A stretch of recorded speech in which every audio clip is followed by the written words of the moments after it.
non mais Marvel, vous vous foutez de qui là en fait? On n'en peut plus, on en a marre, on est lassés, agacés, nous les fans de Marvel, la communauté de Marvel, d'avoir toujours la même rengaine, de répéter toujours la même chose. C'est plus possible en fait. On ne peut plus avoir le temps dans notre vie de regarder vos programmes qui finalement ne sont pas à la hauteur ou alors partent totalement déliquescence après 2 ou 3 épisodes où en fait vous nous promettez du lourd. Il y a beaucoup de potentiel et puis finalement ça part vraiment en flop, en eau de boudin. C'était été le cas avec plein de séries qui commençaient plutôt bien. C'est le syndrome des séries Marvel.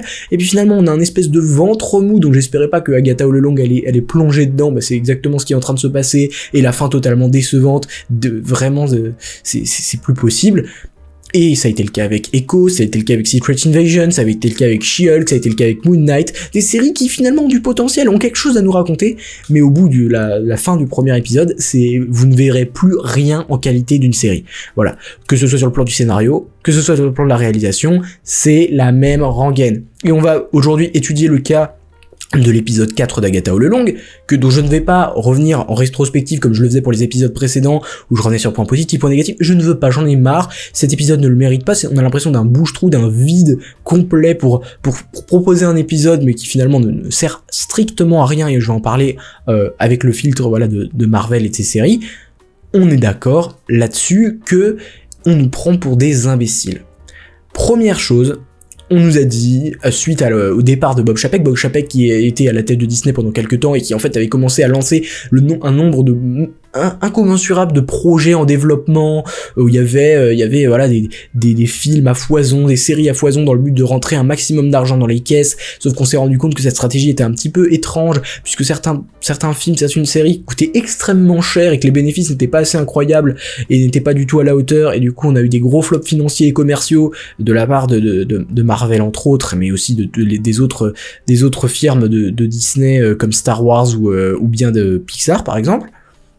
Et donc, on a commencé à se poser des questions, nous, parce que je parle de Marvel, quant à vraiment l'utilité des séries qui allaient sortir. Parce que on voyait vraiment la qualité décliner de projet en projet, que ce soit dans les films ou dans les séries d'ailleurs, au cinéma ou sur Disney+, et à l'arrivée de Bob Iger, ils nous ont promis que c'était fini. Dans les médias, ça a été relayé, ils ont partagé cette information, que c'est fini, Kevin Feige l'avait avoué, plus de quantité, maintenant on se privilégiera la qualité, on veut retrouver notre image de marque, on veut retrouver notre gage de qualité qu'on avait avant avec des projets ambitieux, et on vous proposera que des choses dont vous serez contents, des événements finalement.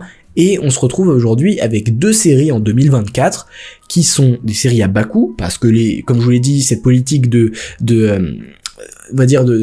films à haut budget, et d'ailleurs de séries aussi à haut budget, comme Secret Invasion qui a coûté, il me semble, plus de 20 millions l'épisode, enfin c'était absolument dément, et on l'a bien vu, qui ne servait pas à grand chose.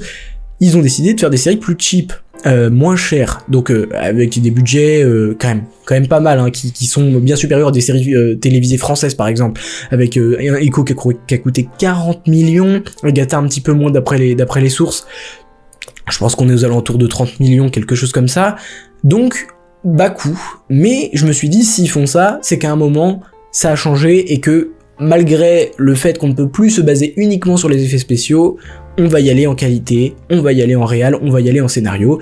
Ça n'est pas le cas, parce que là, autant les 2 premiers épisodes, j'avais été gentil, en tout cas, je trouvais vraiment que c'était beau, d'ailleurs, j'avais pas été gentil, j'avais été honnête juste, en disant que Jack Schaeffer avait fait un excellent boulot au niveau de la réal, avec des plans qui prenaient leur temps, bien composés. Ce n'est plus du tout le cas, là c'est vraiment horriblement moche sur cet épisode. Alors je sais pas à quel point elle a eu une influence sur le rendu final, mais en tout cas, oui, clairement, c'était décevant, pas du tout à la hauteur de mes attentes. Il y a ça, donc côté réal, mais on en parlera plus en détail. Et il y a le scénario qui est en fait un espèce de mélange entre l'épisode 3, où elles vont faire une enquête pas une enquête, c'est une espèce d'épreuve, voilà, où elles doivent sortir de la maison et tout ça. C'est exactement la répétition de cet épisode en moins bien, et c'est la répétition de l'épisode 2, puisqu'il y a un chant à un moment qui est censé les libérer, mais qui est pour moi un malaisant, qui est vraiment pour le coup pas du tout dans la vibe de la série, ce que devait être la série. On voit d'ailleurs ce monstre, cette espèce de démon qui dans le trailer avait l'air d'être effrayant, de marquer en fait cette espèce d'ambiance un peu halloweenesque, avec l'idée de quelque chose de plus sombre, peut-être de plus de plus effrayant. Pas du tout, c'est pas du tout effrayant à la moindre mesure, et surtout vraiment au niveau même parce que c'est très important, mais de la réal, je trouve qu'on n'a pas du tout l'impression de profondeur dans l'image.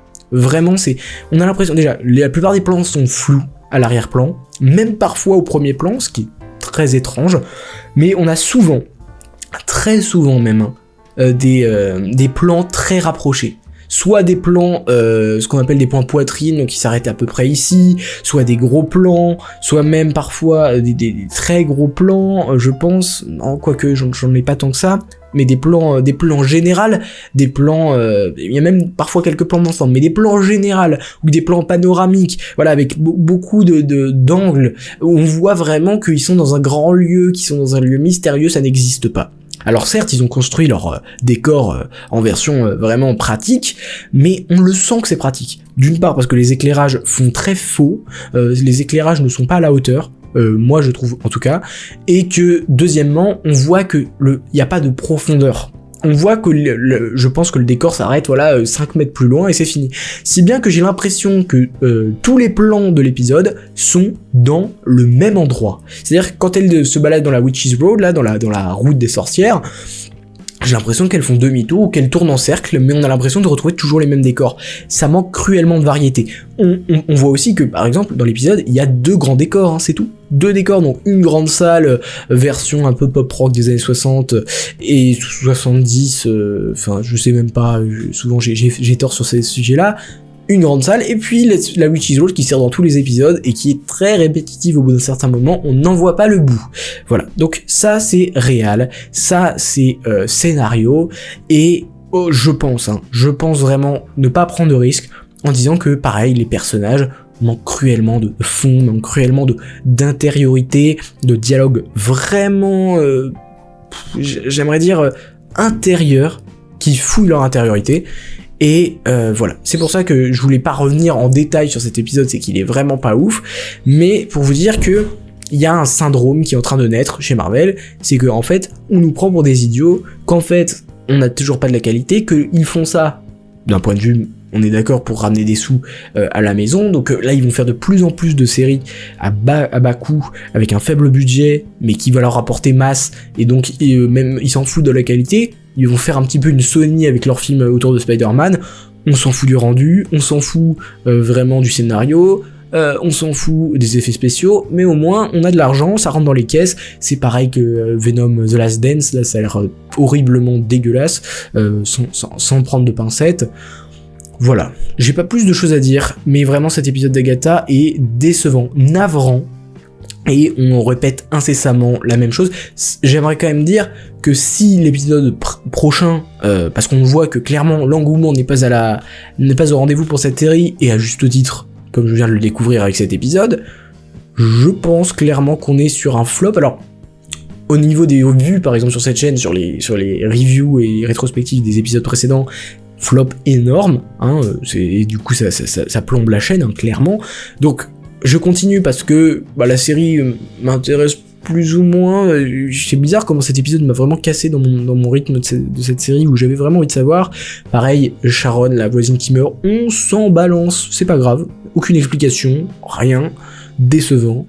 Et du coup, comme l'engouement n'est pas à la hauteur, je pense pas que je vais continuer cette série de vidéos si l'épisode prochain ne met pas une claque, ou si on n'a pas un Mephisto qui apparaît, ou si on n'a pas une révélation sur le MCU, voilà, parce que je vois pas en fait l'intérêt. Il y a aucun intérêt. Moi je pensais qu'on allait parler plus d'Agatha, vraiment d'Agatha, elle, et de tout ce qu'elle pense et de tout ce qu'elle veut, et de nous introduire un vrai personnage profond et mythique. on se dirige absolument pas du tout vers ça, on se dirige vers un espèce de gros flop constant, et j'en suis que désolé. Donc voilà, c'était pour vous dire ça, et je pense que voilà, vous ne reverrez pas de vidéo Agatha sur cette chaîne si la série n'est pas à la hauteur. En tout cas, si la vidéo vous a plu, n'hésitez pas à liker, à vous abonner, à partager. C'est très important pour faire vivre la chaîne, bien sûr. Si vous avez les moyens, n'hésitez pas à rejoindre, hein, même si, je sais pas, c'est comme vous voulez d'ailleurs, hein, si vous voulez, faites-le. Et puis, nous on se retrouve probablement pour une vidéo sur Avengers Doomsday. Ça fait longtemps qu'on en a pas parlé, et c'est quand même ce qui va guider la chaîne sur les prochaines années, donc c'est assez important. Mais voilà, et on se retrouve aussi sur, il me semble, 100% Marvel, hein, sur la chaîne du Geek. Si tout se passe bien, j'y serai ce soir. C'est pour ceux qui regardent la vidéo le jeudi 3. Et voilà. N'hésitez pas à faire tout ce que je vous ai dit, la routine habituelle du youtubeur. Et c'était Captain Mormino sur YouTube. N'oubliez jamais, subscribers, rassemblement.